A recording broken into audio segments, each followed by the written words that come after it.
Hello légende, nouvelle hors-série dédiée au tournoi du circuit ATP. On est avec Didier Gérard, directeur de l'Open d'Orléans, tournoi Challenger qui a le deuxième plus gros budget au monde dans cette catégorie. Notre invité, ancien moins 30, qui a pour ainsi dire toujours bossé dans le tennis, a pensé et mis en place un concept hyper attractif pour attirer un nombre pharaonique de partenaires en alliant ces deux passions. Je vous laisse découvrir lesquelles. Didier nous aide à comprendre le défi que ça représente d'organiser un tournoi Challenger à l'aide d'une anecdote croustillante et nous explique par ailleurs la difficulté à être toujours en vie après la pandémie qui a sévi si fort sur le milieu événementiel.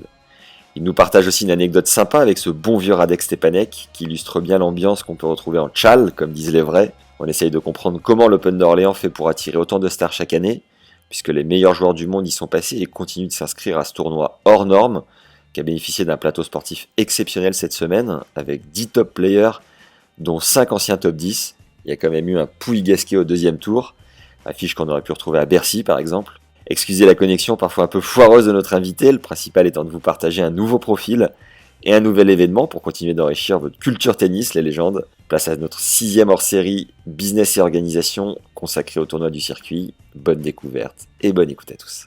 Il est indiqué sur le site du tournoi que vous êtes le meilleur ATP en catégorie Challenger sur plus de 160 tournois de cette catégorie dans le monde. Qui vous a donné ce prix et comment a-t-il été évalué? Alors, je suis étonné, je ne dis jamais le meilleur, je dis le plus important. Alors, je ne sais pas si c'est vous qui vous trompez ou si c'est moi qui ai eu une erreur sur le site. Et Ouais, le meilleur, ça, je laisse l'ATP et les spectateurs le déterminer. Mais le plus important, parce que c'est le tournoi qui a le plus gros budget mondial sur une catégorie Challenger. il est de combien? 1,7 million. Ouais, j'ai compté sur le site qu'il y avait 142 sponsors, c'est énorme. Alors, c'est pas des sponsors, c'est des partenaires, c'est des mots, tout ça, mais c'est des mots qui sont importants pour moi. Je développerai pourquoi ensuite. Pourquoi on a un budget si important? C'est parce que depuis l'origine du tournoi, je savais que je n'aurais jamais, malheureusement, ni Federer, ni Nadal, ni Djokovic sur le coin central, et qu'il me fallait un événement dans l'événement. Et l'autre événement de l'Open d'Orléans, c'est le concept 7 jours, 7 chefs, où chaque jour, des chefs étoilés et renommés viennent régaler les partenaires. Et ça, c'est extrêmement demandé parce que lorsque une entreprise invite leurs clients, on n'est jamais sûr que le client important de cette entreprise apprécie le sport en général ou le tennis en particulier. Alors que, heureusement, on est en France, la gastronomie est nommée au patrimoine mondial de l'UNESCO et à 99%, lorsque vous dites à un de vos clients tu viens à l'Open d'Orléans, tu n'aimes pas le sport, tu n'aimes pas le tennis, c'est pas très grave. Il y a un chef 2 étoiles qui fait un repas exceptionnel. Et là, vous avez du monde. Donc, du coup, les personnes qui ne sont pas passionnées par le sport viennent déjeuner ou dîner à l'Open d'Orléans.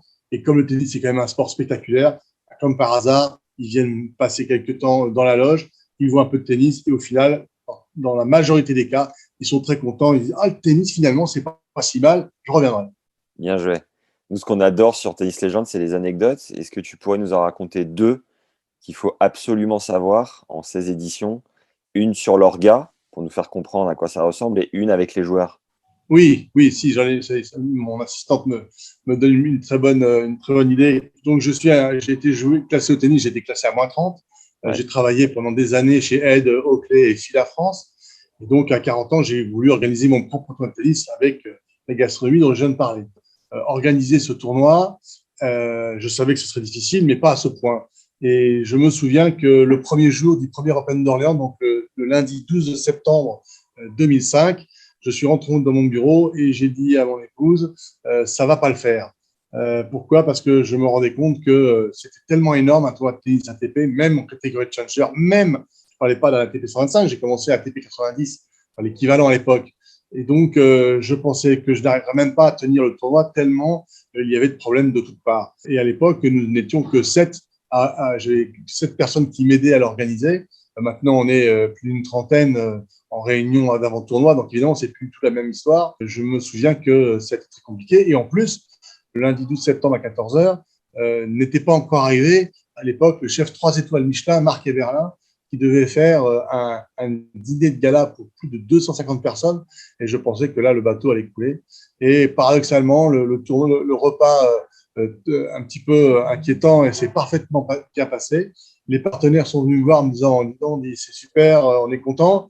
Et finalement, le tournoi a eu évidemment plein de problèmes à arrêter, mais il s'est déroulé Et ça a été effectivement un jour particulier dans ma tête, le premier jour du tournoi de la première édition. Énorme.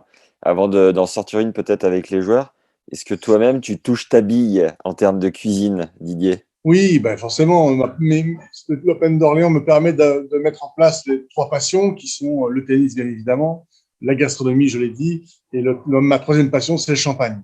Donc, à l'arrivée, c'est pour ça qu'il y a 3 bars à champagne à l'Open d'Orléans, il y a 3 restaurants, des chefs étoilés. Là, j'ai aussi le privilège d'avoir l'un des chefs, c'est Bernard Rossion. Bernard Rossion, c'est pas n'importe qui, hein, c'est le chef de l'Élysée. Il est rentré à l'Élysée en 1974 comme apprenti. Il a été nommé par Jacques Chirac en 2005 chef exécutif de l'Élysée. Il a pris sa retraite en 2013. Il a connu 8 chefs d'État. Et pour moi, c'est un grand privilège d'avoir Bernard Rossion qui officie le lundi à l'Open d'Orléans. Donc ça, c'est formidable. Donc moi, forcément, j'ai cette passion-là. Et à la maison, ma femme a interdiction de toucher une casserole. Est-ce que les joueurs, du coup, dérogent à leur diététique de sportif pour aller goûter un peu les plats des chefs étoilés? Non, absolument pas. Non. Ça, c'est Ah sûr ouais. qu'ils sont là, ce sont des professionnels, donc ils voient tout ce qui s'y passe. Mais par contre, quand ils ont terminé leur match, c'est arrivé par le passé que leur avion n'était pas tout de suite pour le soir même et ils sont restés le soir pour repartir le lendemain. Et ça m'est arrivé par le passé, mais me demande pas qui, je me souviens plus. Ils ont déjeuné ou dîné, c'était un bon moment. Une anecdote qui te revient avec un joueur, une demande un peu loufoque, un truc un peu qui sort du cadre? Ah oui, il y a eu Radek Stepanek. Ouais. Lorsqu'il a gagné l'Open d'Orléans, il a appelé un livreur de pizza. Il a acheté des pizzas pour tous les ramasseurs de balles et il les a mangés avec eux le soir. C'était un moment de partage, de convivialité que nous retrouvons encore dans des tournois en catégorie challenger. Je ne suis pas sûr qu'en catégorie supérieure, ce bon moment de partage peut encore avoir lieu, mais je le regrette parce que le tennis, c'est aussi ça, c'est pas qu'un sport individuel, c'est des bons moments passés sur le court et en dehors du court.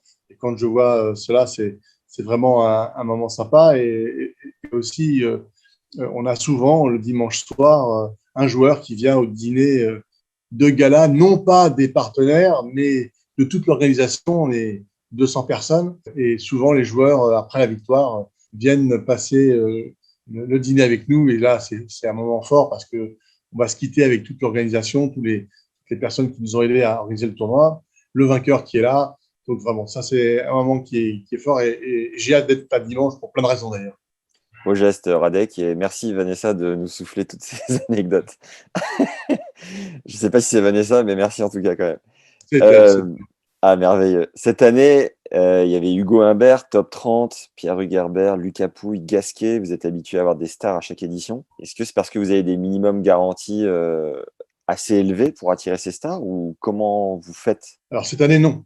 Cette année, il ne s'est rien passé de cela parce que j'avais bien prévenu les joueurs que déjà l'Open d'Orléans, comme beaucoup de tournois dans le monde, soit ont disparu, soit ont failli disparaître. C'est aussi le cas de l'Open d'Orléans malgré la taille du tournoi. Et donc, j'avais bien prévenu les joueurs cette année que déjà arriver à exister encore avec une performance, en plus garder le prize money en ATP 125 alors que le deuxième tournoi le plus important au monde était le tournoi allemand de Braunschweig.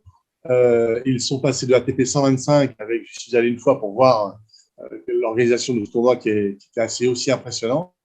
Et ils sont passés d'ATP 125 à ATP 80. Donc c'est une chute colossale. Donc je leur ai expliqué que la deuxième performance, outre d'exister encore, c'était d'avoir réussi avec mes partenaires de garder le prize money en ATP 125.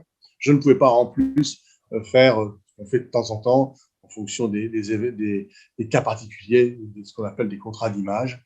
Et cette année, il n'y en a pas eu. La raison pour laquelle ils sont venus est multiple. La première, c'est que à cause de la pandémie, eh bien, les voyages sont plus compliqués.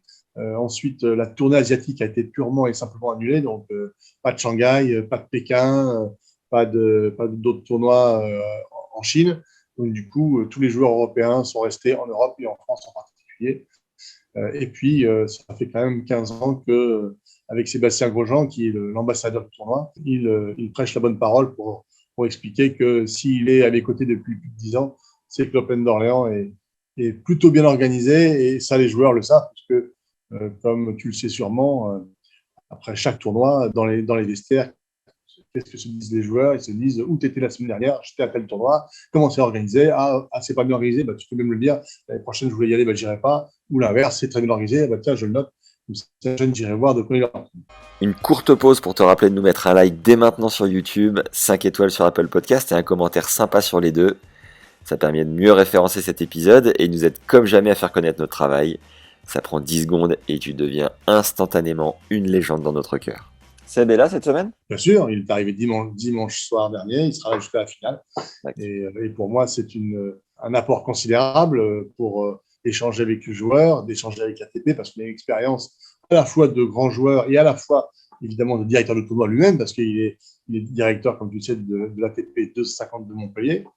Et puis cette année, comme tu l'as dit gentiment, on est habitué à l'Open d'Orléans à avoir des grandes stars du tennis, mais à la différence des gros tournois plus importants, j'en ai toujours un, deux ou trois, et que les tournois supérieurs, ils en ont plus d'une dizaine. Et là, cette année, c'est ce qui s'est passé. Et pour la première fois de ma carrière de directeur de tournoi, j'ai eu quelques cas de conscience parce que, comme tu le sais, les joueurs aiment bien jouer en fin de journée, pas trop tôt, pas trop tard. Et quand tu as 10 joueurs, dont 5 qui ont été dans le top 10 mondial, forcément, ça pose problème. Donc, il a fallu jongler avec ça. Mais ça, c'est des bons problèmes que j'espère un jour, dans les années futures, avoir à affronter. Cette semaine, c'est la folie. Il y a 5 tournois Challenger en même temps. Il y a Lima, Lisbonne, Murcie en Espagne, Sibiu en Roumanie et l'Open d'Orléans. Qu'est-ce qui fait que c'est particulièrement chargé cette semaine? Et est-ce que c'est une énorme concurrence pour le tournoi? Non du tout, parce que comme peux le constater, d'abord le tableau a été énorme, et en plus nous sommes le seul ATP 125. Derrière, je crois que le plus important est 90. Et en plus, comme tu l'as dit, Lima, c'est pas le même continent. Donc, bon, il y a un tournoi en Espagne, mais le prize money n'est pas le même, et surtout, c'est les points qui sont pas les mêmes, parce que comme l'indique le titre de la catégorie ATP 125, lorsqu'on donne 125 points un vainqueur du Challenger de l'Open d'Orléans, pour faire mieux que 125 points, il faut aller en ATP 250, faire finale, au moins finale, pour faire 150 points. Donc, qu'est-ce qui est le plus dur, faire finale de 150 ou gagner à 125? La marge est étroite. Et donc, pour rappel, les 3 catégories en Challenger, c'est 125, 90 et 80, c'est ça? Non, il y a 125, 110, 100, 90, 80 et 50. Ah oui, d'accord, j'y étais pas vraiment. Et au vainqueur, il y a combien en argent? Je vois qu'on n'est pas loin de 19 000 euros. D'accord. Alors, on a presque terminé. En termes d'innovation particulière, est-ce qu'il y a quelque chose qui a changé cette année sur le show, l'organisation? Non, très honnêtement, le problème de cette année qui était colossal, c'est que comme l'année dernière, nous avons repoussé 4 fois l'édition 2020 pour au final l'annuler. Ça a été un traumatisme à la fois psychologique et à la fois financier. À l'arrivée, je ne voulais pas recommencer avec mes collaborateurs de retravailler pour tout mettre à la poubelle. Donc, j'ai attendu que le gouvernement ouvre vraiment les portes d'un espoir certain. Et nous avons eu cet espoir grâce au pass sanitaire que le gouvernement a expliqué fin mai. Donc, du coup, j'ai appuyé sur le bouton vert pour redémarrer l'organisation de l'Open d'Orléans 2021 que fin mai. D'accord. Donc, ça veut dire qu'on l'a organisé, même si on avait quand même quelques bribes de 2020 qu'on a gardées sous le coude, mais néanmoins, il fallait tout remettre à plat, les dates de livraison, les commandes, etc. Donc, de fin mai, ça fait quoi? Ça fait le mois de juin, ça fait le mois de juillet, août, où la France s'arrête, donc plus personne ne travaille, on ne pouvait plus rien faire. Et un petit peu début septembre, et mi-septembre, on était au Palais des Sports pour préparer le tournoi. Donc, en fait, cette année, on l'a monté quasiment en 2 mois et demi, alors que d'habitude, on le fait en 1 an. Donc, même si on a 15 ans d'expérience, il y a des choses qui sont incompressibles. Et donc, cette année, l'objectif, c'était de livrer le tournoi le plus propre possible, le mieux possible, mais pas aller chercher des nouveautés qu'on ne pourra pas tenir. Voilà. Donc, d'autant plus que dans 18 mois, on a un challenge que l'on pourra peut-être relever, on ne le sait pas encore, mais la ville d'Orléans d'un équipement ultra moderne avec une salle de 10 000 places. Donc 10 000 places, il faut bien comprendre que c'est c'est même un peu trop grand pour un ATP 100, je ne parle même pas d'un ATP 50. Donc, le gros challenge qu'on va avoir, nous, à Orléans, c'est pourra-t-on y aller, financièrement parlant? Deuxième point, et si on y va, peut-on nous organiser pour que un P125 puisse trouver une place cohérente dans une salle aussi immense. Je viens ce matin de la visiter avec Sébastien Grosjean, avec le superviseur de l'ATP, avec Charles Leclemignan, qui est l'élu en charge de ce projet. Et donc, on a fait quelques hypothèses. C'est à la fois très excitant et à la fois très inquiétant. Et en tout cas, c'est pour ça que pour l'instant, tant qu'on ne sait pas ce que deviendra l'Open, il est urgent de consolider ce qu'on sait faire et bien faire et de ne pas aller chercher d'autres choses. Et là, aujourd'hui, on a un tournoi qui fonctionne bien. Le stade était plein hier. On a déjà le Palais des Sports d'Orléans, c'est quand même 3000 places. Pour un challenger, c'est déjà beaucoup. Ouais. Le stade était plein hier, les loges étaient pleines, les restaurants étaient pleins. Les bars à champagne aussi, on a fait la fête parce que les Français ont besoin aussi de retrouver la vie conviviale qui est indispensable à notre culture et à nos aspirations. Et tous ces points positifs, je suis très content de pouvoir l'apporter au tournoi cette semaine. On va faire un max de promo, Didier, on va le remplir ce stade. Je te le garantis. Merci. Tu parles de l'ancien ou du nouveau? Le nouveau, le challenge. Ah, le nouveau. 10 000 places, ça va être sévère comme challenge, mais pourquoi pas? Ça nous fait pas peur.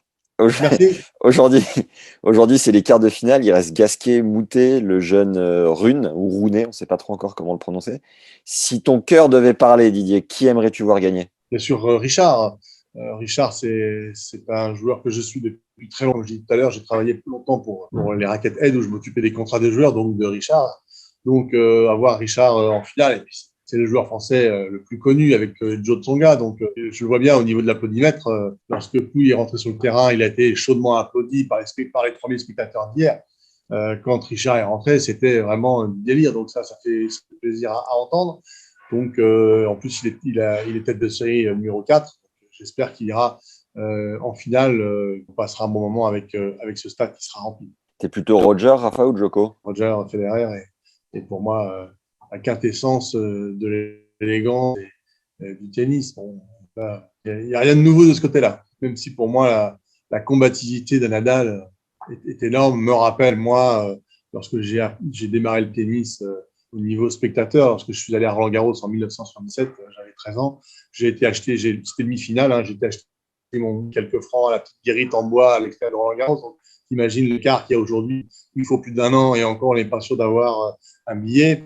Et donc, j'ai été voir Guillermo Vilas sur terre battue. C'était aussi une sacrée performance et il avait ce côté bagarreur moins démonstratif que les Rafa.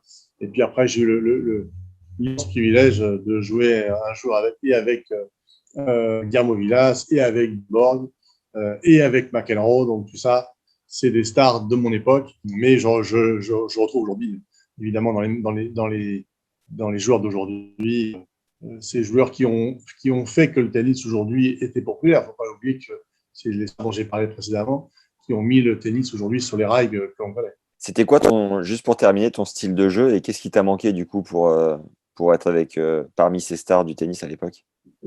Ce qui m'a manqué, c'était parce que je n'étais pas entouré. J'étais le seul de la famille qui faisait du sport. Donc forcément, j'étais un bon joueur, mais je n'étais pas assez fort pour que la fédération m'aide. Et je pense que c'était un problème, j'espère un peu résolu aujourd'hui. C'est que c'est pas parce qu'on n'est pas forcément fort, et Cédric Pioline l'a parfaitement démontré quelques années après, que j'ai joué d'ailleurs aussi. Et Cédric en junior, n'était que moins 15, entre guillemets. Et il a fini quand même parmi les 10 meilleurs joueurs du monde avec 2 finales en Grand Chelem.